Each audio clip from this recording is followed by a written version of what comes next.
What's up, college football fans? We have this week the Big Ten preview for the 2018 SNS College Football Podcast. This week we have Scott from Toledo on to add a little insight. He grew up in the Columbus, Ohio area, so he's got some knowledge, hopefully, on the Big Ten and Ohio State themselves, possibly. We have Addison and Steele as usual.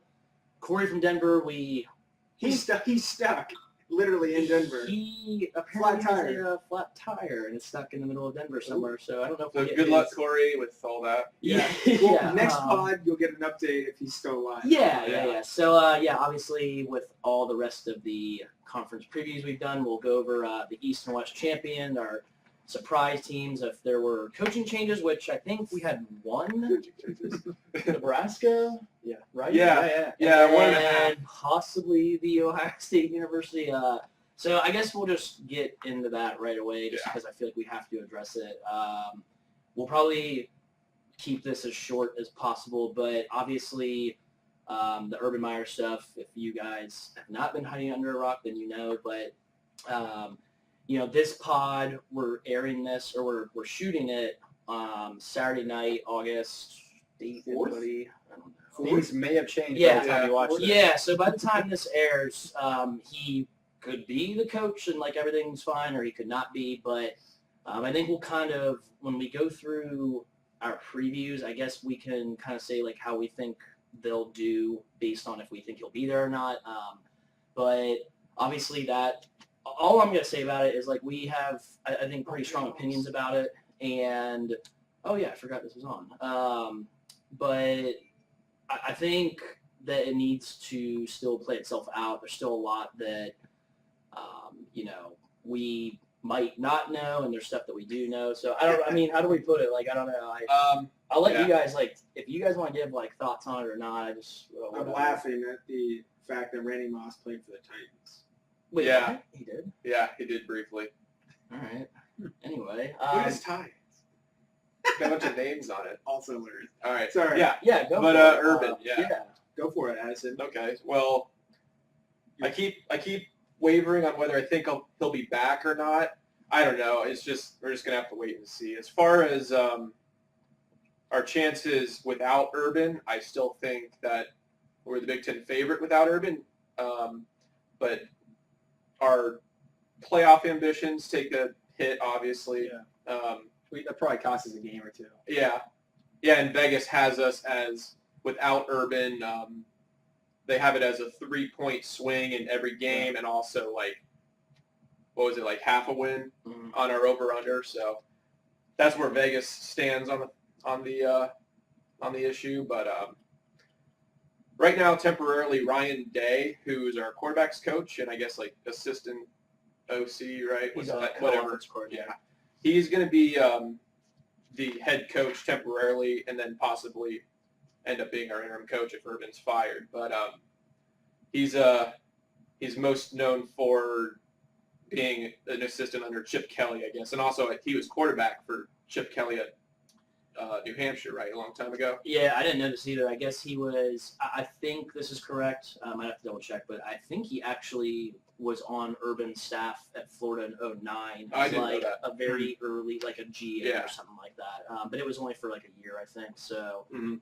but yeah, he's, by all accounts, he's a rising star in the industry, Yeah. but he's never been a head coach. And this is this is a big time program to have your first gig at. So this is, But besides that, it's a really good staff. yeah, So, yeah.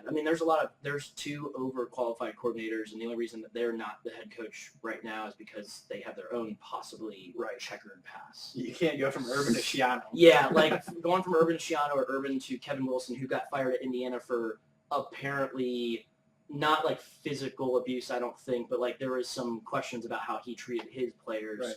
Right. So Ohio State decided there's already a dark enough cloud. We're going to go with Ryan Day, who doesn't really have anything in his past, hopefully. Well, Ryan Day, I think, is a guy that they eventually wanted to bring up possibly as a head coach. Yeah. Obviously not expecting it to happen this quick.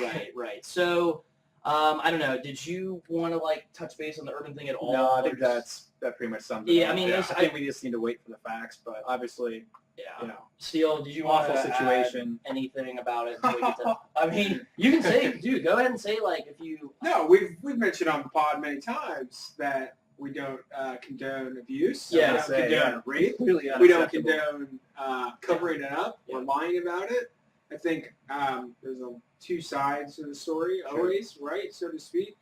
Is she crazy? Is he crazy? Is he lying? Why is he lying? Is he not lying? What's he lying about? Right. Did he report it?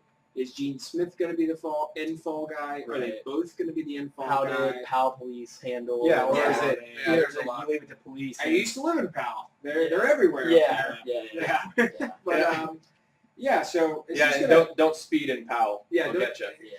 but what I think will happen versus what Sure. might happen Yeah. when this airs or when people watch it is I quite honestly, in the time that we live in today where people are so fast to react and so quick to judge before the facts come out, it's obviously a great thing for Urban that Ohio State's doing an investigation. Otherwise, they should have just fired him right away. Right. Where it's like, you didn't do this, you didn't do that, we're getting rid of you. So I think you're going to have two possible outcomes, and I think you're going to have Gene Smith and Urban gone, or I think you're just going to have Gene Smith gone. Okay. So I think Urban has more outs, so to speak, than when the story originally started coming out. Mhm. I still lean on the side that he's probably going to get let go just because of the perception that he lied. Whether Court of public opinion. Yeah, right. Whether he lied about A, B, or C, or why he lied, he did. Just based on which story he's choosing, Right. so to speak, nowadays. So I think either they both go or just Gene goes. But like I said, there's more options for him to stay now. But I still think it's a heavy lean for Ohio State to get rid of him, which, like Addison said, is going to impact the season. It might change some people's picks of how far Ohio State goes or what they're capable of. He's clearly, in my opinion, the second best coach and very, very close to Nick Saban in terms of production, and obviously the titles and recruiting for sure in college football. So it's not like you're just getting rid of some, Joe Schmo coach and replace him with, some up-and-coming guy. I think where you're going to see the impact is more so is a couple years down the road if some guys naturally, anytime you have a regime change, you're going to have guys flip or decommit if they were on the fence to begin with, because a lot of these kids are committing to a school or to a coach rather than an actual program or school. So a lot of guys, I think, are going to flip, especially if they get rid of any of the position coaches, which we know they already did. They already got rid of the wide receiver coach. Yeah. So are they able to retain some of these guys that are heavy on the actual, Urban? Did they go to Ohio State because of Urban, or did they go because of the actual position coach? Sure. So I think you're going to see a larger impact 2, 3, 4 years down the road if they do let him go. But I'm right there in terms of agreeing with what the wise guys in Vegas say. Urban is very, very valuable to the every week line. Yeah. And I think for their over/under wins, especially breaking in a new quarterback. As much as I like to rag on JT Barrett, if he was coming back, was it back for another year, and you had that kind of a sound veteran quarterback coming to play, I would feel a little bit easier if I was a Buckeye fan. But breaking in a new quarterback, a new left tackle too, and no new, He's moving over from right tackle. right, Yeah. a new head coach. Yeah. I think you go from automatically saying, "Hey, we're going to win the Big Ten," to asking a lot of questions. Sure. And we'll Yeah. get into that too. Yeah, sure. Yeah. We just got to see it play out. So, whatever. All right. Well, yeah. There's one other coaching change too. Scott Frost, yeah. Yeah. So, Big one. Scott Frost was at Central Florida last year. They went undefeated. He's very bright offensive mind, and he played for Nebraska. He's come back home, and this is the guy that Addison and I would joke about for the last 4 years, that they were just waiting for him to be available as a head coach. They wanted him. They were happy that he got hired at UCF when he was originally the offensive coordinator at Oregon, because they wanted him to get some experience being a head coach. And honestly, like as much as we've made fun of Nebraska the last few years, I think at least between Addison and we'll see what Steele thinks and what Scott thinks, but we thought this was like a home run. We think, I don't know if Nebraska will ever get back to being, top 5 program every year, just because, we can get into that and why I think that, but I think that this is a huge hire, obviously. If any of you guys want to take it from there, Steele. Or... Yes, absolutely. Totally agree. Typically when we see a new hire, it's like we always say, let's see him implement his system or give him a couple years. I think you're going to see from him one of the fastest turnarounds of improvement that you've seen in the college football landscape. And I think I'm talking top 15, top 10 within 3 years consistently. He took a winless UCF team and went literally undefeated. Mm-hmm. Obviously, you can point to the scheduling or the conference that they were in or whatever, but beat Auburn in the bowl game. I think he's got that mindset, that mentality. Offensive mind, obviously, which I think drums up a little bit more enthusiasm than not, hiring a defensive guy. Yeah. Which is going to get your fan base fired up. They already have a good fan base. Loyal fan base, good stadium, good crowds, obviously. Number 1 last year. And he's put his footprint. He's put his footprint in recruiting in Oregon with the Pacific Northwest and in the Southeast in Florida. So if he can just grab any sort of kids from either of those regions, to fit his system, I think he's going to do big things. Playing in the Big Ten, I think, helps him. Especially his division. Right? Obviously the West. Yeah. If you get some auto wins in there, it's going to help. If he doesn't go out and win like 3 games year 1, he's going to, go out and win 6, 7 games year 1, whatever, and then build from there quickly, in my opinion. So home run hire for Nebraska, assuming that the Big Ten West stays the way it's kind of formatted right now. Sure. But like when people say give him time, I don't think he's going to need much of it to get some wins under his belt and take off. So yeah, I think it's a hire that's really got Nebraska fans excited about their program again. The Mike Riley hire, we've said it many times, was just really strange, kind of baffling hire. And they made some bad coaching. Not as bad as Bill Callahan, but Bill Callahan was bad. Yeah. Mike Riley just made no sense. Yeah. He was at like the end of his career, and he just had nothing to do with Nebraska football. You don't look like it was really random. The coaches don't always have to have something to do with the school, but like Mike Riley literally was anti-Nebraska, like pass happy, wasn't really from anywhere around there. I don't think it just didn't really fit. Like it just felt like a guy that was like a stopgap. Yeah, and big programs with a lot of tradition like this, they always like to have guys who, know the program and the culture and everything. Yeah. But yeah, Scott Frost, sounds like all of us, me included, think that he's going to get Nebraska's program turned around pretty quick. Yeah. I think Steele made some good points about the recruiting. We've talked before about Nebraska doesn't really have like a recruiting base to draw from, but Scott Frost has recruiting connections out west and down south, which is going to be really big for him. No doubt. Yeah. Scott, do you have anything to add besides what they said? No, I think they're probably at least a year away. Yeah. But the schedule is lined up. They'll probably win a bowl game. Yeah. But, if they get to a bowl, I'm going to say that's a pretty decent accomplishment. Schedule's rough this year. But I say they get. I honestly wouldn't be shocked if he wins 7 or 8 games. I really wouldn't. And I think that's what they're looking for. They do have a lot of tough games. They just want to look competitive again because season like last year to Nebraska, that's obviously unacceptable. Yeah. They're really not used to those kind of seasons, so they just want to be, showing some progress. There's a lot of 2. coaches in the Big Ten that I now really, really like. And I look down the schedule and I would just be like, oh, they play Purdue, they're going to win. And then you just kind of blank on the fact that Brahm's there or Minnesota with PJ. Right. There's a lot of good young coaches in the Big Ten, which is going to help that conference as a whole. Just going to, obviously, if they stay in conference, they could jump to bigger, better things. Yeah, there's quite a few second-year coaches in the Big Ten this year, right? And year 2 is kind of when you see a big jump if there's going to sometimes. So, year 2, year 3 or something. You got PJ Fleck, you got Brahm. Yeah. DJ Durkin. Yeah, he's a second-year guy Chris too, Ash. right? How many of these guys are all second or third How year? many years has Ash been in Rutgers? I think he's third, maybe. Or It might be something like that. third, yeah. But they were decently improved last year. I mean, they're not good, but Where they started from. right, yeah. I mean, that's, Pathetic to kind of pathetic. yeah. So I mean, yeah. Once Urban and Jim Harbaugh entered this conference, the Big Ten was notorious for years for being very stingy as far as paying coaches, especially assistants.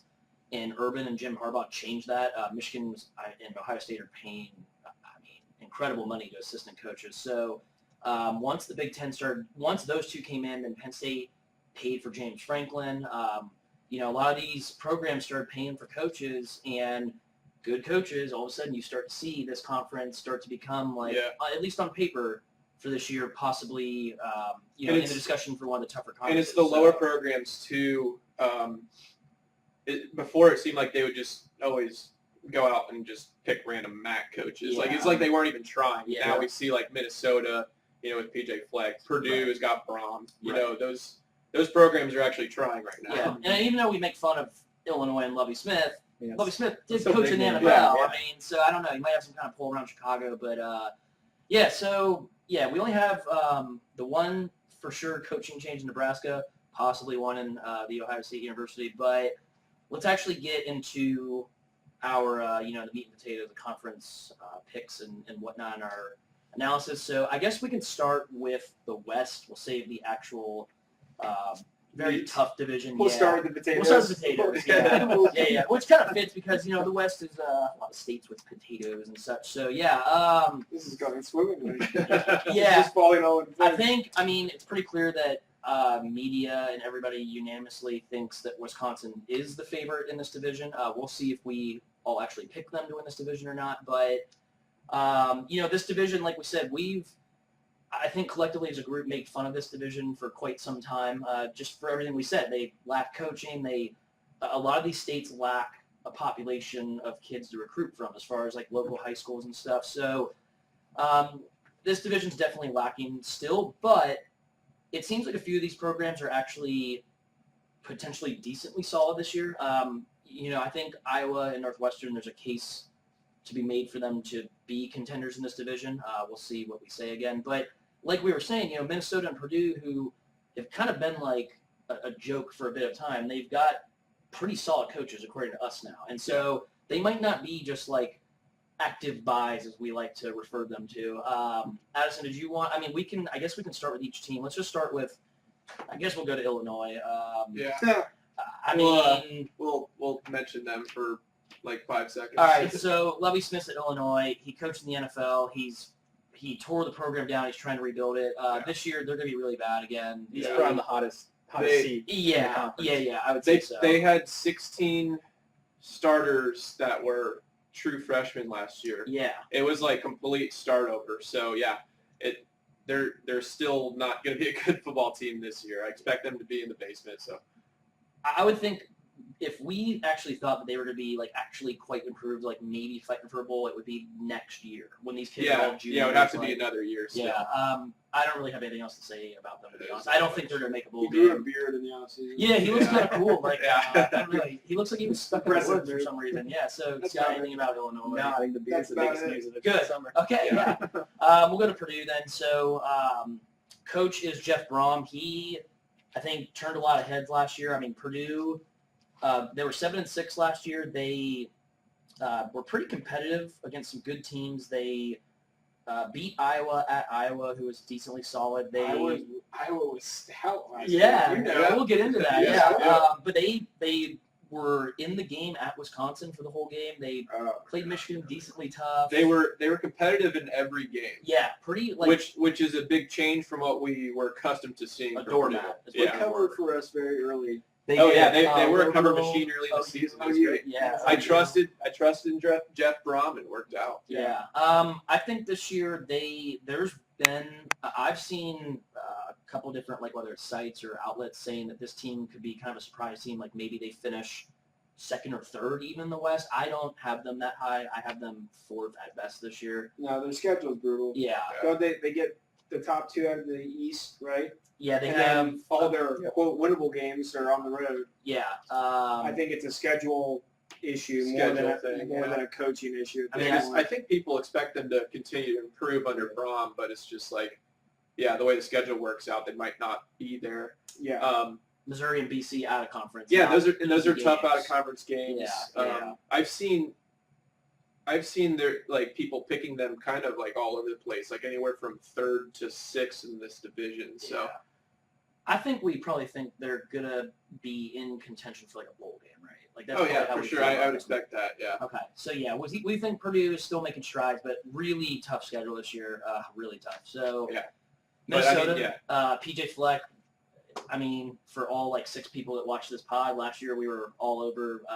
We really like PJ Fleck. We think he has a bright future ahead of him, and it's not going to end at Minnesota. We don't think. So if he, just a quick side note, where like all these guys that claim they have high morals and are religious and do the right thing, like I don't know, like Art Briles or Urban or Hugh Freeze specifically, and then they get torn down. If PJ Fleck gets caught with like any of that crap, I'm done. We're done with God. Yeah. He's our last. Yeah. He's our last pillar of hope. faith. Yeah. Like he preaches it. Like he he's like Luke practices Skywalker. it. He's like Very high energy. Right, super high energy. Like it's gonna. I think he like lost a child, so he's like super religious. Like he preaches it, he practices it, and he brings that to his program. And you saw that at Western Michigan. So and he's trying to instill that in Minnesota. Sure. And I think all of us are behind him and want him to succeed. Yeah.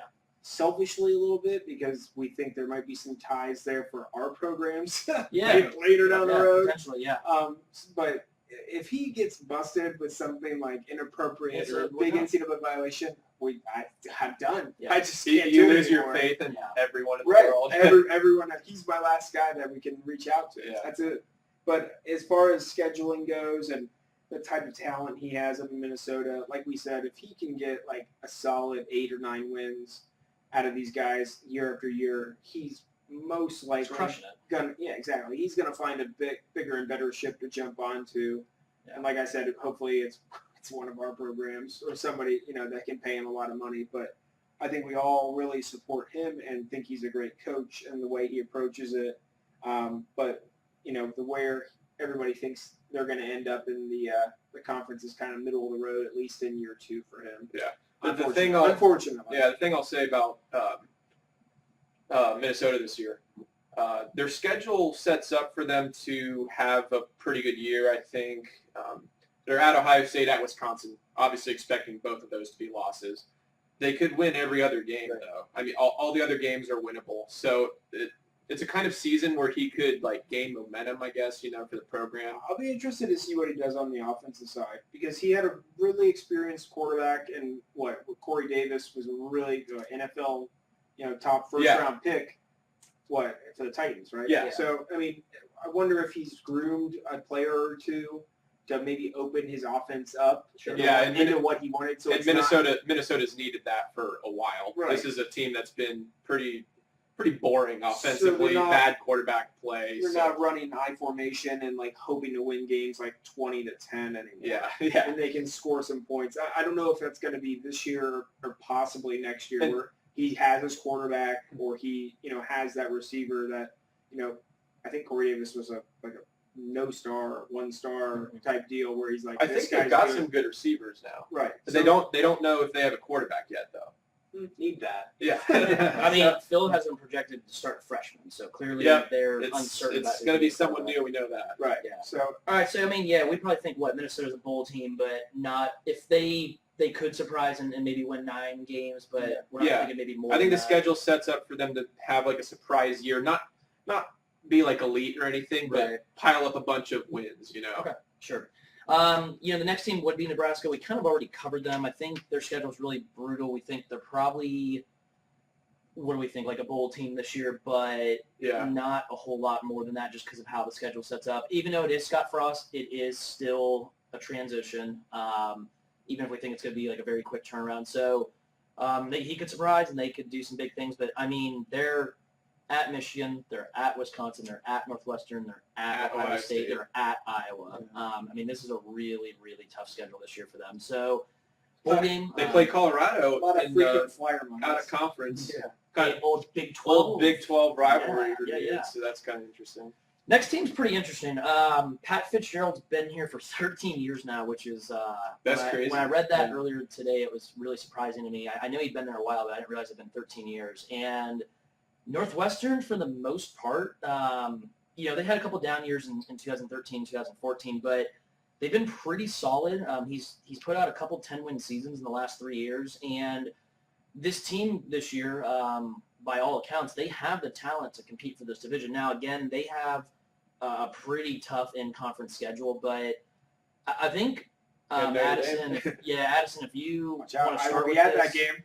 I think, which means that Northwestern's clearly going to win. But No, I don't go to And, losses. and But, Northwestern has upgraded their facilities too. they did with this really cool practice facility. Learning That all is going to that be a top distraction. talent. in my opinion. No, I mean, I think the big thing for them this year would be if Thorson's healthy, right? Yeah, the health of Thorson, who tore his ACL in the bowl game.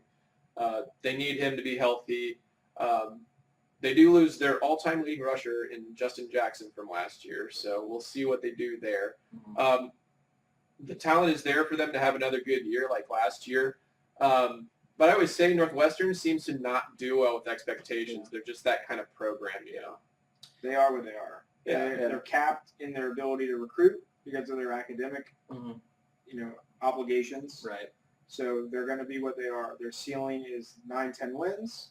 They're never, ever going to compete for the playoff, Right. and they very seldom will compete for the Big Ten title. Yeah. Okay, right. They're in their golden age right now with Pat Fitzgerald. Right. Getting 10-win seasons, winning bowl games. Like Right. they literally never had won a bowl Sound. game. No, I mean, they've been solid. You're going to have to beat them. They rarely are going to beat themselves with a stupid, interception, fumble, penalty. It's very well coached. Pat Fitzgerald, if he didn't go there, would probably be somewhere else by now. Yeah. He was rumored for the Texas job, which was surprising. to me, Right. but So I don't know if he does maybe like another year or two there, and then finally realizes, hey, I'm never gonna really get out of here, Right. and or get anywhere, so he just jumped ship, or if he's a lifer and he stays there, he's like He's a an Joe alum. Ball. I mean, he's one of their best Right. players to ever play for them. Yeah. Stays there forever, which is fine. It's just I don't see them ever eclipsing Wisconsin, Iowa. Well, and then you have Nebraska, Wisconsin, Minnesota, and Purdue all in the upswing, we think. Right. And then obviously the big bad boys from the East. And then God forbid if they were to ever upset them, I don't see the playoff committee putting Northwestern into the playoff Yeah. ever, Yeah. unless there's a miracle undefeated season. Sure. So their ceiling is what it is. Solid program, like I said. Scott, anything different from what No, those I guys think said? they're pretty much maxing out their potential. Pretty much, they would need a year where there's just an easy schedule for Right. them to kind of get to the next level, just kind of by default. Yeah. Okay. Yeah. Right. Fun fact: nation's longest winning streak. Yeah, and 8 games, I believe. Yeah. Weird. Yeah, it is weird. It's Well, really low for. Good for them. It might end week 1. We'll see. They're at Purdue week 1, so. Oh yeah, that's right. Big On Ten Thursday opener night week game. one, Yeah. Weird. Open the season. Nice little Weird. might be a nice little spot to bet actually. Oh, yeah. With the spread. So next team is a That team that us Ohio State fans do not frankly care for that much right Yeah. now, but kudos to them for their blowout win over Ohio State last year, the Iowa Hawkeyes, who Kirk Ferentz has been here for 20 years. So if you thought Pat Fitzgerald's been at Jeez. Northwestern for a while, Kirk Ferentz is literally never leaving Iowa. He's got Yeah. a great gig. I mean, this He's guy, old. he could take 1 step forward and take 3 steps back, and they still love him. Yep. They are very similar to Northwestern to me, except for maybe the academic standards. But they a lot of times they have that random season where they max out potential. Yeah. They win 12 games. In 2015, I mean, they were. They lost to Michigan State by 3 of them. They They were were- going to the playoffs. They were seconds away from being in the playoff. Which is insane. Yeah. And they would have got killed. So That would have been worse than Michigan State. this team this year, though, Iowa is what they are for the most part. They usually have strong defensive line play. I think Yeah. they have. In the trenches. Yeah, they're usually just solid in the trenches with just really good coaching as far as that goes. The difference this year for them may be that they actually have a decent quarterback. If Nathan Stanley can take the next step from how he looked at the end of last year, they might have something in this team, and they might certainly be a West contender. But I don't know if any of you guys want to take it away as far as what you think about Iowa this year. they always play like elite teams when they get them at home. It seems like they either play them really tough or they knock them off. Like Ohio State last year, Michigan 2 years ago. They lost to Penn State on the last play. Yeah. They've beaten Penn State when they were undefeated late in the season. Yeah, right. Next year, the big one's going to be Wisconsin. They go to Iowa next year. But it's a funny program because I think they're really content with what they have. You know, it's like 8 wins a year, something like that. They'll beat a good team every now and then every once in a while, like Nick said, they'll just like explode and have like 11 or 12 wins out of the year, and that's good enough for them. Yeah. So they're a sneaky team where like every Yeah. now and then all of a sudden they just keep creeping up, the standings, and all of a Yeah. sudden, they're in the running. Yeah. And it's just such a hard place to play. They're just a different team. Yeah, at home. Kinnick's definitely a tough place to play. I think Addison's right as far as like this team. I'm not sure as far. Like they seem to be okay on the road, but they're like this is definitely a program that's like much more comfortable at home. Yeah. Steele, do you have any? What are your thoughts on Iowa this year? I mean, do you think they have a shot at winning this division? I don't have much inside knowledge into the Iowa program, Yeah. except for Ferentz has been there a while. Right. They're okay. Yeah. They're sometimes better than okay. Right. I like them a lot more Sure. with what they did to Ohio State last year. Shout out to that team and that performance. Scoring 55 on Ohio State Yeah, rarely, if ever, happens. Literally, That if defense. ever. Like in any universe, it doesn't Yeah. make any Yeah. sense. But yeah, of course they can win the West. I mean, obviously Wisconsin appears to be everybody's pick, Mhm. or just from the preseason polls and such. You got everybody below them, besides Illinois, like that's just like a crapshoot in terms Sure. of trying to pick the order of how they finish. Sure. So just based on schedule, a really good home field advantage, especially anytime you play there at night. Like Addison said, pulling off upsets. Yeah. Where winning games that they aren't expected to win. Yeah. they do lose their 2 best defensive players. They do. True. I think what helps In a them- program like Iowa doesn't replace guys like that as easily. they do apparently On defense, they would. So Yeah. If it was like a receiver or running back, I'd be a little You bit more usually concerned. this program seems to usually have good linebacker play. I'd say. well, in 2 of the most important positions that we think in football in this day and age in football, quarterback and defensive end, Phil has them. They have a 3 or 4 year starter at defensive end that is getting replaced by a sophomore who is like he's a 5-star. Epinesa, yeah. He was one of the top recruits Like in they the say, country he's 2 a years freak. ago. So Yeah, and that's the kind of player that Iowa doesn't seem to land. Right. Yeah, so Right. So I mean, their schedule this year is actually pretty manageable. I I think you have more answers than questions. I agree. Yeah. I yeah. think it's kind of And that's the where difference they're between at. them, I think, and like maybe the programs that are right below them in the West right, Right, now. So moving on from them, they're solid. But Wisconsin, clearly a team that, like we said, everybody thinks is going to be the Big Ten West champion. We'll see if we actually all pick them. This team is always very solid on the line. They can run the football on anybody. I think the biggest question for Wisconsin is, or for us, for them, I guess, is can they take the next step? And so we're watching. Ray Lewis. We're watching the Hall of Fame. That's not Ray Lewis at all. And I heard his speech is going to be 25 minutes. So Oh, it's going to be epic. yeah. But yeah, Wisconsin, can they take the next step? If they win the Big Ten, which that would be the next step, then they got to be able to win the playoff. And Phelps. oh yeah, I think he's from Baltimore. Oh, that's right. Yeah, That's they're right. like Okay. friends That makes or something, more which is sense. weird. But so Wisconsin, I think the schedule actually toughens up a little bit this year compared to the last couple years. But they have a quarterback that people think might be one of their better quarterbacks since Russell Wilson. Mhm. Clearly, I mean, they haven't had anything close to him, but they have Jonathan Taylor back who ran for like Thomas. 1,900 yards last year or something. What's sick about this year for them is on paper, people are saying that this might be their best offensive line ever, which is crazy because they always have Yeah, a great offensive We got to line. look up those. So if anybody wants to start, like Steele, do you want to go with? What do you think about Wisconsin this year? I guess with this kind of team, we can get into. Do you think this team is like a playoff contender, a team that can actually win a national title? Yeah, I do actually, and that's kind of a change in tune compared to what I've said about them last year. Yeah. only based on what I saw them do to Miami Mhm. in their bowl game, who a lot of people were really high on and thought that they could win, the ACC and also win Right. a playoff game or the playoff. I think Paul Chris is a great coach. You're always going to have, if they obviously keep the border walls up in the state of Wisconsin and keep their in-home talent home, they're always going to have a good, line. If they can nab a running back, or a receiver, actually, I think they're pretty high on their receivers this year too, which is a pretty rare thing. Yeah, I like the receivers. They're going to be stout on D. I can't remember the defensive coordinator. Blanking on his name. Jim Leonard. It is, Jim Leonard. Is Right. correct, yeah. Wisconsin guy. Right. So I think he's an Exotic NFL blitz scheme. Yeah, up and coming coach in the rankings as well. So I think they're obviously the favorite, and for good reason, where they've got stability at quarterback, stability on the line, proven, coming off a big bowl win. I think they're the favorite. I think they get it done in the West. Whether they're in the playoff is going to come down to obviously who comes out of the East and if they win that matchup. Right. But I very easily could see them being in and competing for playoff games and winning them. Okay. I wouldn't have said that a couple of years ago, just with rocky quarterback play where it's like, hey, we have to run the ball, and it's coming. Versus I've got that ability to throw the ball. So that's where I'm at on Wisconsin. Okay, Addison.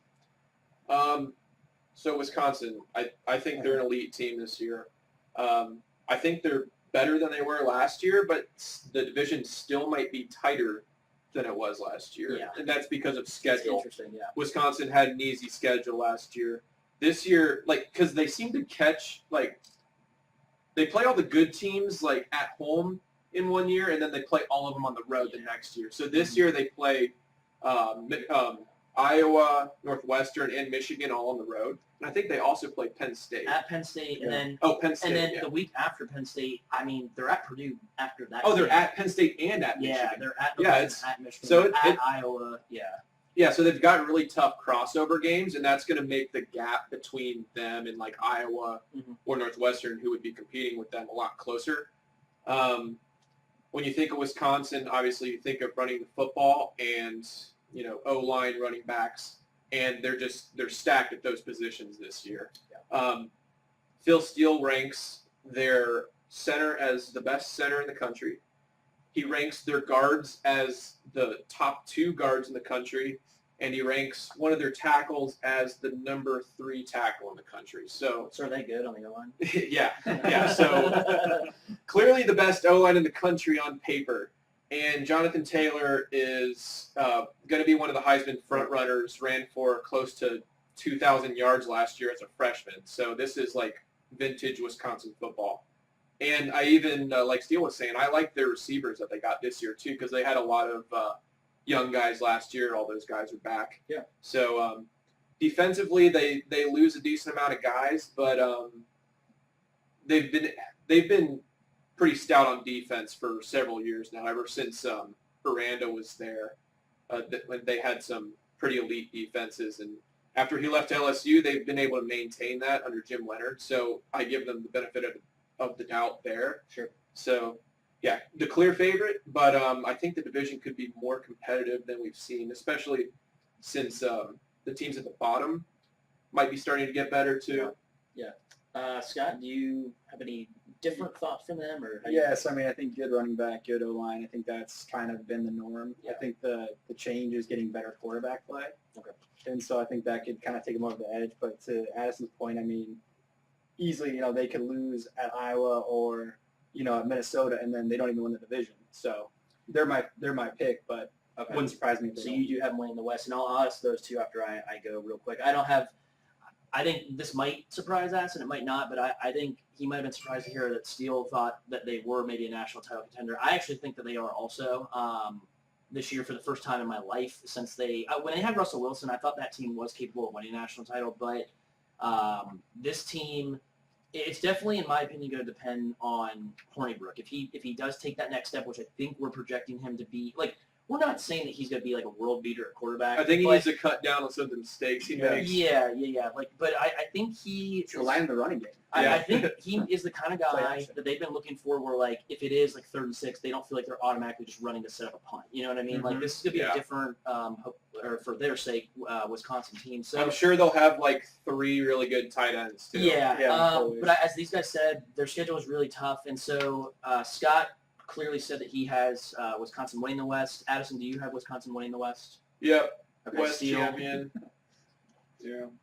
It's like sweating. I actually do not have them winning this division, which is what Addison said. It's really weird this year because I think this is one of the better teams that they've had in a long time. But the way the schedule sets up, I have them losing 2 games in conference, and then I have Iowa losing 2 games, but I have Iowa beating them on the 22nd. So I have to have Iowa winning this division, and so we haven't really had like a surprise or like Yeah, I like what you're doing. yeah, right I wouldn't call this like a shocker pick, but like we've been all pretty unanimous on what we think about the previous, previews for the conferences. But I just think I like Stanley, and I think this team in Kinnick has proven that they're not to be trifled with. So I think if Wisconsin maybe had one of these games at home instead of on the road. The margin of error for Wisconsin is much thinner than Iowa based on the schedule. Yeah. So I actually have Iowa winning the West, but the weird thing about it is if Wisconsin does win the West in the Big Ten with, let's say, a loss, I think this team is actually a national title contender. So it's weird, but I have Iowa winning the West. And so, they would for sure be in. Yeah, so let's go to the East.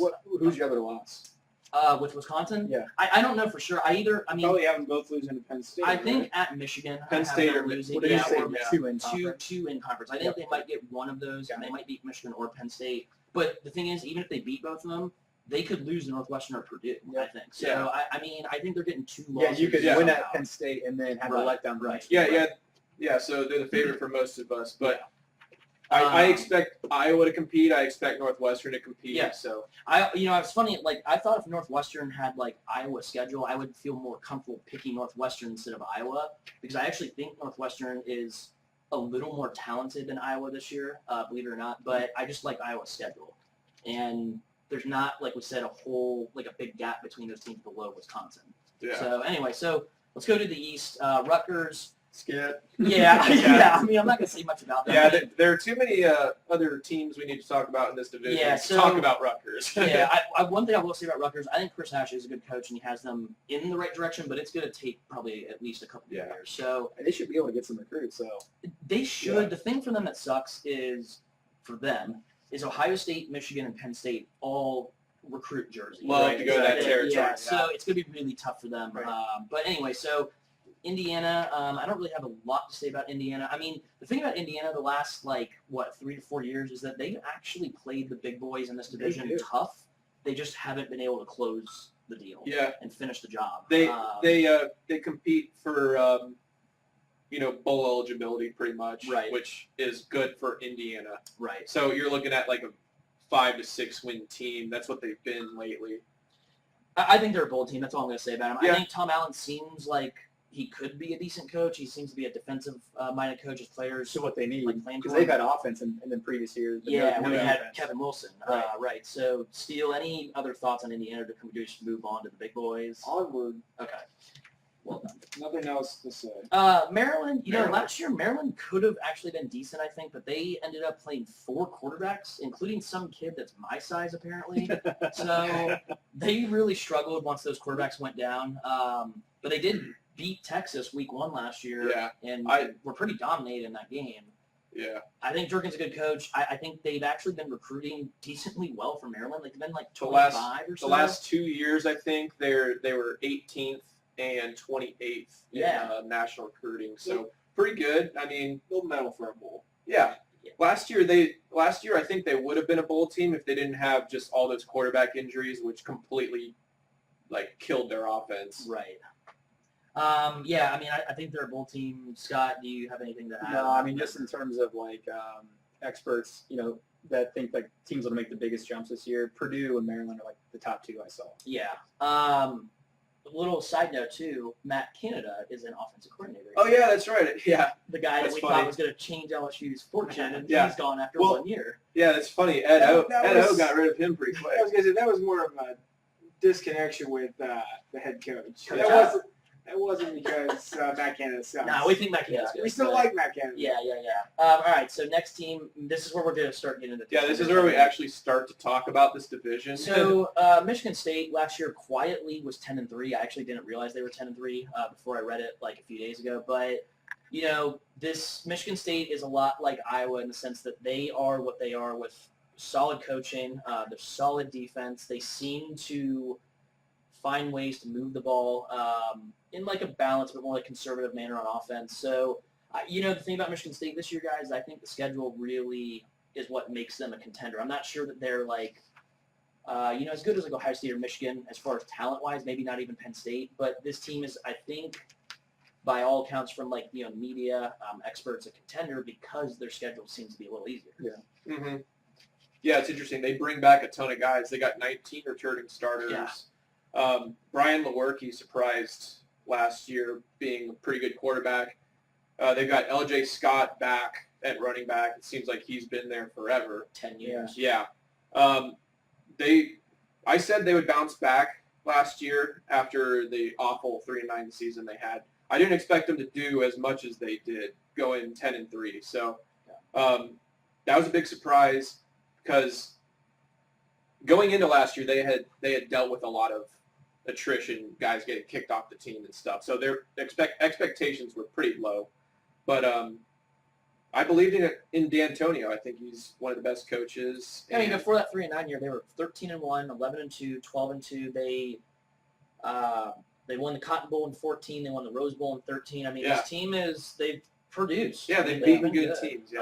They got smacked by Alabama, but a lot of teams get smacked by Alabama. Yeah. So, Steele, what do you think Michigan State's a contender in the East this year? How do you feel No. about them? Okay. No, not a contender. I think how their season will go, whether it's extremely well or extremely poor, is actually going to be dictated by a really odd matchup. Week 2, they go to Arizona State. So it's one of those games. Herm. Yeah. And that's right. and that's like a 10 o'clock game too. Some little time difference. yeah there. late night It's one of good those, late night game for everyone to watch. It's one of those where you expect them to go and just probably manhandle them in the lines. But if Herm was to pull an upset, And by Herm, you in mean any his game, coordinators. right? Yeah. I think it would be that. And honestly, like it's one of those where it's like, hey, we're going out west. Let's take care of business. It's going to tell a lot about D'Antonio's teams, which are typically well coached, sound, fundamental, no penalties. If they go out west and take care of business, I mean, you're looking at probably another win at Indiana, then Central Michigan, probably Northwestern, and then you're starting to talk, and the hype builds when you're 5-6, At Penn State. 6-0, and then you're going to Penn State. Yeah. But if they stumble in any of those like should win games, and then I think they're just going to kind of crumble in terms of when they play the bigger boys. Sure. And that's where I've got them finishing is fourth in the East, Okay. right behind all the other better, more talented teams. Okay. Addison, do you think they're a contender in the East? I guess I can't really say they are just because I would put them at fourth, but they're not a contender, but they definitely have a significant impact on this division race, Mm-hmm. hosting Ohio State, hosting Michigan, and they always give Ohio State fits with D'Antonio. So Well, in Michigan, they've beaten Michigan. yeah, Right? yeah, D'Antonio, he's owned Michigan, and he's given Ohio State trouble. I So. should rethink my prediction. Scott, how do you feel about Michigan Yeah, I would State? say like the way the divisions are structured, I feel like Michigan State's almost hurt the most. I mean, if they were in the West, they'd be potentially cleaning up. But this year you have, Michigan, Ohio State, and Penn State. I mean, just with that lineup, they're in trouble. Yeah, But they're a tough place to. yeah, I agree with these guys. I don't think they're like a contender. I think the schedule does line up to where like I wouldn't be shocked if they won the East, but I don't think it's going to happen. So I'm just not going to say they're. I just don't think they will. I don't think they are as good as the other three that are above them. I think they're pretty close to Penn State. But Yeah, Ohio State possibly. and Michigan, I think there's a gap. Yeah, so I think we're all thinking what, like maybe 9 or 10 wins. If they get I'd be surprised if they got back to 10. Yeah. Like, they could be as good as last year, but not get to the same win total. right, okay. Not expecting them to beat Penn State and Michigan again. So Penn State, moving on to them, it's it's somewhat similar to me as far as like I think the schedule benefits these two teams in the Big Ten compared to let's say like Wisconsin and Nebraska have a really rough in-conference schedule with all the road games. Mm-hmm. Penn State, I think a lot of people on the outside that don't know a lot about this program would think that, oh, they lost Saquon Barkley. And obviously you're not just going to replace Saquon Barkley, but Miles Sanders, the kid behind him, was everybody's number one running back in high school, like at least for a lot of outlets. And they have a lot of talent as far as they bring back Trace McSorley, who's a Heisman contender. This is one of James Franklin's strongest, I mean, it might be his strongest offensive line on paper that he's had. And defensively, they've been pretty solid. They've been competitive in big games. He seems to be a big game coach. So how do we feel, Scott? You want to go ahead and start with Penn State? How do you feel about them? Yeah, I mean, I think I'm a fan of McSorley. I think he's a difference maker, and I mean, I'm scared having to go there this year. I mean, I've been there twice, and that whiteout is no joke. Yeah. I mean, the fans are probably the best I've seen live, so it's tough. Addison, how do you feel about Penn State? And are they a contender in the East, Scott? Yeah. Oh yeah. They're third, but they're a contender. Yeah. Yeah, I think the top three are all going to compete for the crown here. Okay. But Penn State, only 10 returning starters. Programs like Ohio State deal with that all the time. We'll see how Penn State handles it. A few years ago, they would have, if they only had 10 returning starters, this would have been bad news for them. They would have been 7-6 like they were for 3 straight years. Yeah, but I think they've got enough talent in here now that they can, still be competitive. So we'll see how that goes. Barkley being gone, I mean, that's a huge chunk of the offense, rushing and receiving, because he was huge in like all aspects of their offense. Sure. But I think Trace McSorley has shown that he can actually carry this team when they need him to. So I think they'll be down a few notches losing Barkley, but Miles Sanders is a big-time recruit. We haven't really seen what he can do yet, so we'll see if he lives up to that kind of billing. Right. Defensively, they lose quite a bit, so I'm not sure what to expect from them defensively, but like Scott was talking about, the home field advantage they have is really scary, and they are undefeated at home the last couple of years. It's always a tough place to play. Ohio State goes on the road there this year, so that is definitely going to be one of the biggest games of the Big Ten season and could. Who do you think wins that game? Right now off the top of your head. Of course I'll say Ohio State. Who do you think wins that game? Ohio State. But it could be, one of the top. Probably. We might be split down there if you say Penn State, because I actually think Ohio State loses that game. Yeah, where's Urban? Right. Is Urban in Happy Valley even when if the he game is, kicks man, off? even if he is, I mean, I don't know. But Their schedule's weird to me. Yeah. It feels like they're going to obviously get off to an easy start like most programs do with a couple wins.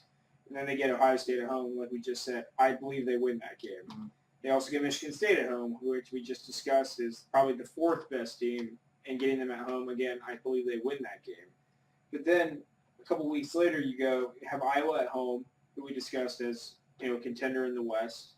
And then also at Michigan, followed by another home game against Wisconsin.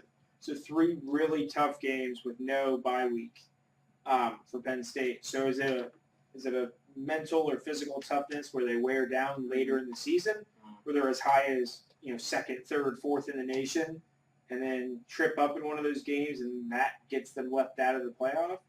I don't see a team from the Big Ten East with 1 loss, definitely not 2 losses, and not winning the East making the playoff. Okay. Right? Yeah, So I got you. you have your Big Ten winner, and then you occasionally have that, 1 loss, like, hey, we didn't win our division, put us in type deal with Bama or whoever. Keep us in mind when you're talking about the playoff. I think that might be a Penn State scenario where they get a couple good wins early against Ohio State, Michigan State, and if they trip up at Michigan or Wisconsin, I think that could just be their season. Okay. Just completely like, sorry you lost, you didn't win your division, and you're out. McSwirly, as I like to call him, I think he's a competitor. Good arm talent, as they like to say. Do you remind you of Baker Mayfield? Less. I mean, not like talent, like the same talent level, maybe, but Yeah, I mean, people compare him to like it's kind a of fair pretty- comparison. Yeah, I mean, I haven't studied the I mean, he's no tape Brandon too. Lindros. I'm just saying. Well, clearly, nobody. He's only, In terms of being able to just like create things, like get out of trouble, Yeah. I guess in the pocket. Yeah, similar. Reminds me of, like, Brett Favre style of play. Like those guys Yeah. that like escape, like Romo, like make plays, but could make some mistakes Scrappy. that cost the team. just no crotch Like grabbing. we've seen a couple times where like McSorley just throws it into triple coverage because he's just trying to like make a play or not take the sack, and that Yeah. can hurt you big time. Yeah. But Steele, you think they're a contender in the East? Or Yeah, no? Yeah. I absolutely. It sounds like you absolutely have them. Yeah. They beat Ohio State. Yeah, I'd say yeah, it's a contender. I'm kind of beating Ohio State. No, I mean I think they are too. We'll see if any of us pick them or anything, but I think they certainly are. Next team. Certainly one of college football's blue bloods.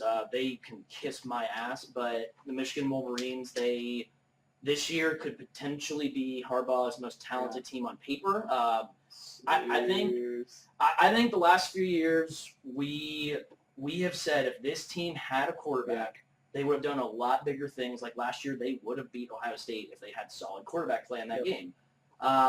They have quite possibly, and we'll see what you guys think. I think this team might be the best defensive team in the country this year. Their secondary is incredibly talented.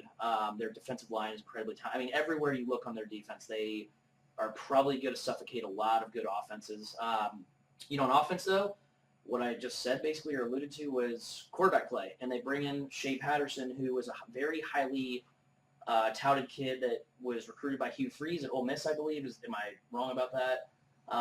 But he's... No, you're not wrong. I think everyone thinks he could be the X factor. If he's as good as advertised, this team is possibly, we're talking like playoff national title contender. Now, where Michigan might trip up is this team has a very, very tough in-conference schedule. So, Scott, if you want to start with... Yeah. Go into the out of conference. He said in conference. Oh, what well, he did. I mean, I just meant as far as how they compete within the Big Ten. But, yeah, if we want to talk about the Week 1 game, how do you feel about it, sir? Do you want to get into that? I mean, we don't need to break down the game specifically. I'm just Okay. saying they're playing a top 15 team Week 1 that could potentially keep them out of the playoffs. Yeah, that's true. Yeah, that game could be a big factor. My On the apologies. road. Yeah, Let's my let's just apologies. add that in It's there. kind of on the road. Game day will be there. Yeah, they will be They're there. having a green out. Watch out. Oh, that's Are not you wearing allowed. green? You wearing green? I don't know if they're going to wear green. It's been discussed. If you wear green, it's a loss. For Maybe. Sure. We wore green against Army one year, and it was closer than the Anyway, so Scott, I guess I'll start with you. So How do you living in feel about Toledo, I'm pretty much in Michigan country. I felt for the last few years they've had a national championship caliber defense. Yeah. Like Nick said, it's been the quarterback that's been missing. Their O-line hasn't been like great. And so obviously Shea Patterson came in. They made some assistant coaching changes. I think they got actually a new O-line coach. And so they're kind of addressing those weaknesses. And So Warner. I I think they're going to be really tough. And, I mean, I think they're right there with Ohio State, especially if we have a coaching change. Mhm. I mean, I think it's pretty much a toss-up. Okay, Addison. You I know made, you don't- I know you you made a can good talk about point it, with the O-line coach. Ed Warner is now their O-line coach. He was at Ohio State. I loved him when he coached the O-line. Didn't really love him when we were doing the weird thing with When he was him playing calls and Beck Who's the worst? running the OC. But yeah, he's a really good O-line coach. That's a good hire. They bring back a ton of guys, and this is an elite national championship caliber team, in my opinion. If they had just had mediocre quarterback play the last few years, they would have been, really good, like playoff team. Yeah. Instead, they were just awful at Yeah. quarterback. Really surprising from a Harbaugh team. So with Shea Patterson, we're expecting that to go away. This is one of the best teams in the country, in my opinion. Really good defense at all levels, especially on the D line. You got Rashawn Gary there. Going to be, he's going to be one of the top picks in the NFL draft, I expect, next year.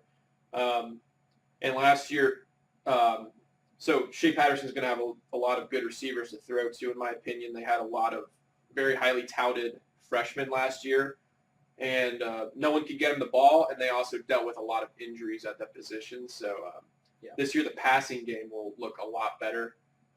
And, that's pretty much it. Okay, Steele. Yeah. Wasn't it last year that everybody was down on them because they lost so much? And Yeah, their lost so many experience, guys, yeah. But then they produced. So conversely here, with bringing so many guys back, you expect big things. I think you'll get big things. Playoff contender, obviously East contender.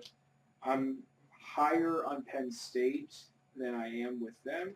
I think partially based on the out-of-conference matchup, because I think you're going to get tested week 1 at Notre Dame. I think Urban's shadow is casting over the East here of how it's going to be played out, whether it's a Penn State, Sure. Michigan, or Ohio State win. Quarterback play's obviously been huge for Michigan, poorly instead of, in a good way, holding them back in terms of, getting some much needed valuable wins in rivalry games against Michigan State and Ohio State for Harbaugh. I think it's actually a pretty big year for him in terms of hot seat. I know people probably don't agree with that, but the seat gets pretty warm pretty quick in these type of programs with the type of record he has against his rivals, and especially now with the expectations. So you can sit there and tell me he's won, 8, 10, and 10 those 3 years. Yeah. I mean, is that good enough for you, Michigan? I mean, maybe you're a pretty good program now, but when I was growing up, it was we contend for titles. So, I mean, I don't think 10 wins this year is going to be good enough for them. right. I actually think it is. For some reason, Michigan alum, they love him. Like, literally, I heard the talk radio on Friday. They said the job is his as long as he wants it. So Yeah. they, Oh, yeah, they were thinking about eat making up him coach all for his life, little yeah. quirks. Like, we had a lunch at work, and there was, some chicken, and somebody was talking about how Harbaugh was telling his players, don't eat chicken because it's a nervous bird. Yeah. It's just like, they love that stuff. Yeah, Yeah. and they eat it So up. he's got at least, I think, a few more Scott's years. got the inside info from up north. Yeah, And that's why they we love him. bring him on. Yeah, and Well, he's our friend, too. Yeah. so I think the seat can get relatively warm, relatively quick, especially if they start off week 1 with a loss, which I think they will. Yeah. But, how do you rebound from that? He's a good coach. I like him as a coach. He gets a lot out of his players. I think he teaches, great technique from pretty much every position, especially the quarterback position, no matter who he has or what kind of talent level he has to work with. So if he doesn't have to spend so much time with the quarterbacks and he can give a little bit more knowledge in different position groups, I think that might be honestly the difference with, whether it's his O-line improving or maybe the D-line, wherever he spends his time and uses his football knowledge to actually, improve one of those different units besides just the quarterback. So I think they're a contender, sure, but I think a lot's going to dictate on their week 1 matchup. Is Urban going to be there for their last game of the season? I mean, do they literally start the season with a win or a loss and end the season with a loss, and that's it? And there's your 10-2 or whatever it is. And they beat Michigan State, or they get Penn State at home, which is great. I like the receivers a lot. I would follow both of Tariq Black and Donovan Peoples-Jones recruiting pretty closely, just based off of who they were considering and where they were going. So the talent level's there, especially talent positions. Or the skill positions. It's Shea Patterson's show, and just kind of see what he does with it, really. Yeah, I think you guys covered it pretty well. And like you said, Steele, they could start with a loss. They could end with a loss. I think they absolutely lose a game in between there somewhere just because of the schedule. Mm-hmm. But it's like Wisconsin. I think this team is a Big Ten East contender. I think they can win the conference. I think they can win the playoff and the whole thing. But it really depends on Patterson. And I think the schedule, though, I'm with you, Steele. I think that I favor Penn State over them. But I certainly think Michigan is above Penn State and Michigan State as far as just pure talent in this division. So In terms of raw talent, I'd Yeah. say Ohio State and Michigan, and then there's a gap there. yeah, I agree. I still think Penn State competes, though, obviously. Well, and honestly, the last couple of years, and it looks like, according to next year's recruiting class, like Franklin's recruiting like top 5. So like those 3 programs are Penn right State. there. Penn State's catching up there. Yeah. But Michigan right now, like they were still recruiting fine when Penn State was going through. Even when Michigan sucked, they still were like Hope was still recruiting pretty well. Yeah. So yeah, we think they're a national title contender. The schedule might hurt them. It could really help them though this year too. Addison, like we said, if they have one loss and they win this conference, they're in the playoffs. It is one of the toughest schedules really. Yeah. In the country. So obviously the last team, which we covered them a little bit, but I think our outlook on this team is pretty heavily dependent on if Urban Meyer is the coach or not. This team is one of the 3 or 4 most talented teams in the country, and those 4 teams, I think, like, if you're talking about like Bama, Clemson, OSU, maybe we're lumping Georgia in there with their recruiting classes the last like 2 or 3 years, but I think I saw something the other day as far as like we talk about the 4 and 5-star recruits, and I was surprised by this, that Ohio State has double, like if they're talking about just 5 and 4-star combined, they have double the next team in the conference. I didn't realize they had that many more kids that were that good apparently, but this team with Urban Meyer on paper is 100% a national title contender. They should be the Big Ten favorite, but we have this cloud now, and we don't know, as we said, as we're shooting this, if he's going to be the head coach, and that's a big deal.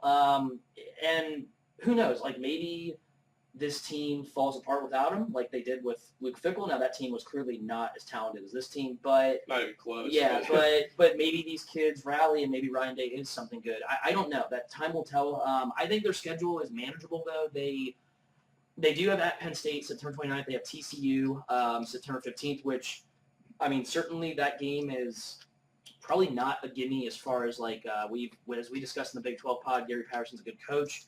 That game is in Arlington, Texas. I don't know how the tickets are being allocated as far as like a neutral site, but certainly this is probably one of our main national title contenders this year. So, Scott, I'll start with you. How do you feel about OSU's outlook? So I think besides Urban, another big question mark is quarterback. Mm-hmm. Obviously starting a new quarterback, he has some playing time last year, but I think that's still a big unknown. Obviously, it helps having 2 studs in the backfield to help take off pressure, but I think the receivers kind of underwhelmed last year, so they need to step up to kind of help him out. Poor coaching.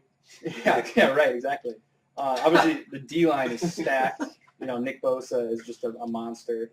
We didn't really talk about it, but Alex Grinch coming in as the defensive coordinator, I was reading a lot of people say he's one of the hottest assistant coaches, so hopefully he'll make his mark. Yeah, and you think clearly they're a contender. We'll get to your actual pick, but Addison, go ahead. Yeah. Don't take too long now. Okay. Yeah, I could go on. I know you could go hour. for like an hour. Yeah. Yeah. Biggest strength of the team, in my opinion, D-line.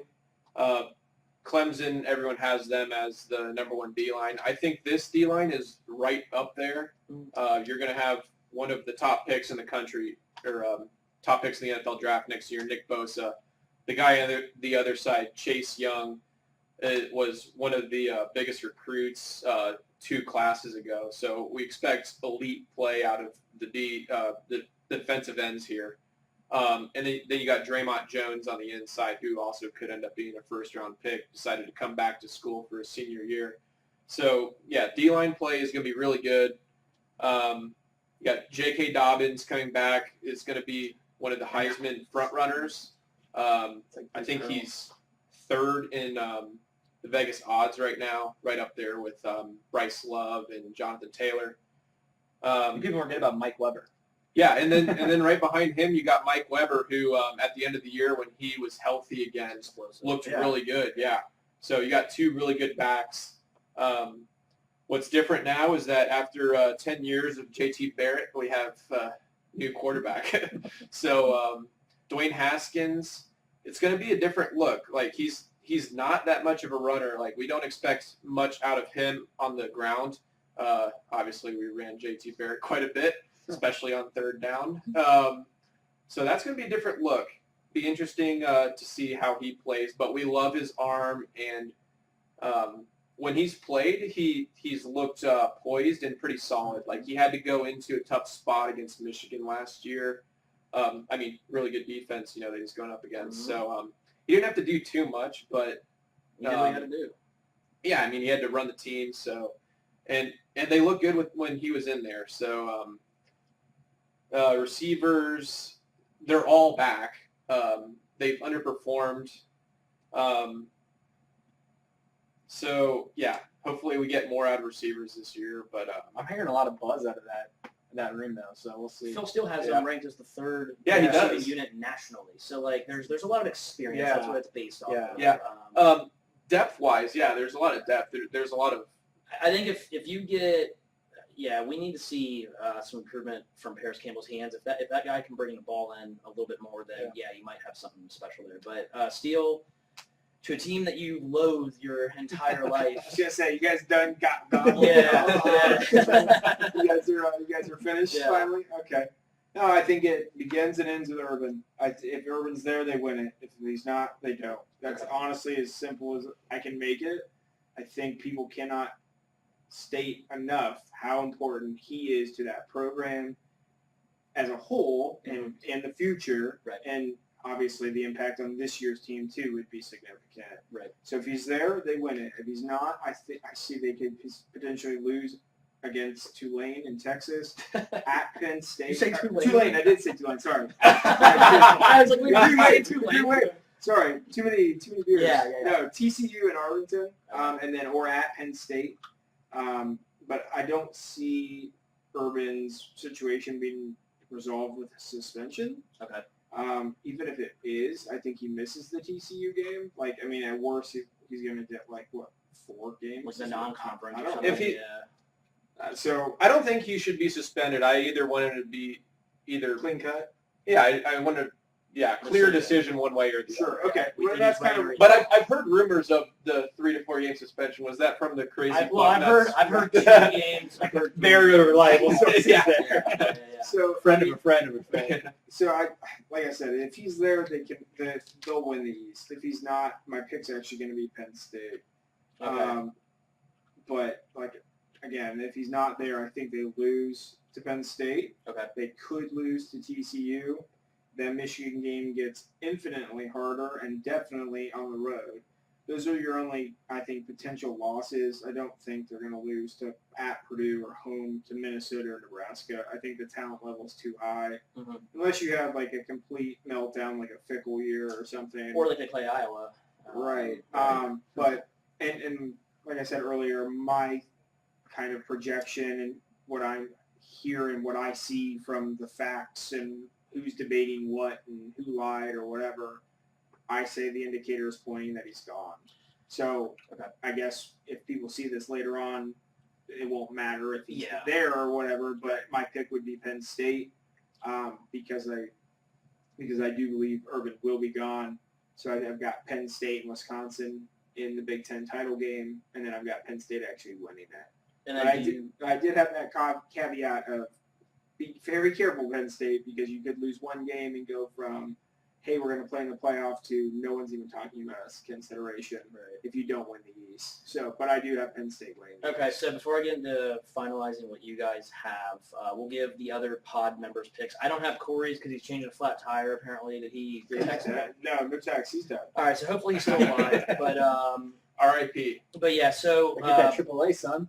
Brian J. from Columbus has Wisconsin winning the West, Penn State winning the East, and then Penn State winning the Big Ten and making the playoff. He says... Is that because of Urban? Yeah, I think he's factoring Urban. He says that if Ohio State does lose only to Penn State, though, he thinks there is a really good shot that they actually can make the playoff, not winning the conference or getting even to the title game. The roommate she has 2 scenarios, which I think I'm going to have that too, where Steele She has said, multiple scenarios. well, she says if With Ohio State has Urban Meyer, then they win the conference over Iowa in the Big Ten championship game. And if he's not there, then she has Penn State winning the conference over Iowa and Penn State making the I thought playoff. she was going to have someone else coming out of the West. No, I was gone. hoping, I didn't take her in. I was like, please have somebody else in the West, depending on Urban, So, Addison, you have, if Urban, let's start with this with you two. If Urban Meyer's there, you both have Ohio State winning the East, right? For sure, yeah. And then you have Ohio State playing Wisconsin, and do you both have Ohio State beating Wisconsin? Yeah. And then you have Ohio State in the playoff then? Yes. Yeah, for sure. And then if Urban Meyer's not there, Addison, do you have Ohio State still winning the East? Fuck. This is the most talented, well, in terms of recruiting star ratings, this is probably the most talented Ohio State team ever. On paper, that's Yeah. what they claim, yeah. Well, Yeah, of course the head coach matters. If it's not Ohio State, I would pick Michigan. I think it's going to come down to the last game of the season.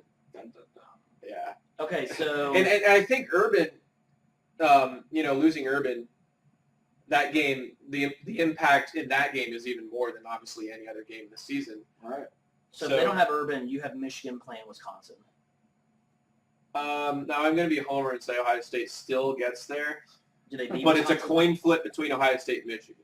Okay, and then so It's not a runaway. All right, yeah, It's not a runaway. Scott, I would say no Urban, Michigan, and then Michigan beats Wisconsin. and Michigan makes the playoffs. Yeah, because I think Michigan's right there, even if we have Urban. Yeah. I'm with the roommate actually, which is it's like Steele's pick for the Big 12 or the Pac-12, where we said burn the picks, burn the betting slip now. If Urban Meyer's there, I think Ohio State wins the East, and I think they beat Iowa in the Big Ten championship game in a rematch of last year, game that we got slaughtered. That would be pretty sweet, and I think that would make the playoff. If he's not there, I think that Penn State game is going to be pretty big, and I think Penn State will win the East and then beat Iowa, and I actually would have Penn State in the playoff. And I think Brian J. from Columbus has a good point. I think Ohio State was 11-1. That is one of the teams that we pointed out. We thought like Georgia could be one of those other teams from where like I think this year we said like we thought the SEC and Big Ten were the two conferences that we felt could maybe get two teams in, but I think it's really ambitious to maybe pick that scenario. It's possible. it's Like the definitely Big Ten possible. could definitely get a one-loss Big Ten team, and one of the if there's a one-loss team from the East that doesn't win the division, they could definitely get in the playoff. That's the only way though, right? Like we don't think there's a West team that like Right. No. It's got to be a team from the East. Right. So, all right, yeah. I mean, obviously, as everybody else feels the same way, I think. I mean, this. There was something I conference- wanted to say. I'm trying to remember what it was. Do you want me to wait? We'll be here for a while. Yeah, keep talking. I think I'll always go. Oh, yeah. This conference really hinges on. I would who love can get Urban a rematch with Iowa in the Big Ten championship. Meyer. It'd be fun. Hopefully. This whole thing kind of shows this is probably the most interesting conference race in the country, right? We haven't got the ACC yet, but I think it's possible. Yeah. Yeah, I mean it probably is. I think it is. Yeah. Yeah, I mean, especially with the East, you got so many teams who are going to compete. The losing possibly Urban thing throws a wrench into the whole thing, so that makes it even tighter. So it's going to be a really fun race to watch. All right. Well, yeah. You guys have any other closing thoughts or? Steele, No, I got is nothing. Notre Dame going to beat Michigan week 1? I know we're going to preview week 1 games when we get there. We're but- lumping Notre Dame into the ACC this year. Okay, all right. Yeah. I just want to see. I just want to beat you. I just want to You see. wait for All the right. insider. All right, so that would Ohio be. State update. Kill the pod. Yeah, wait. Okay, hang on. So ACC next week. We'll get you guys next time.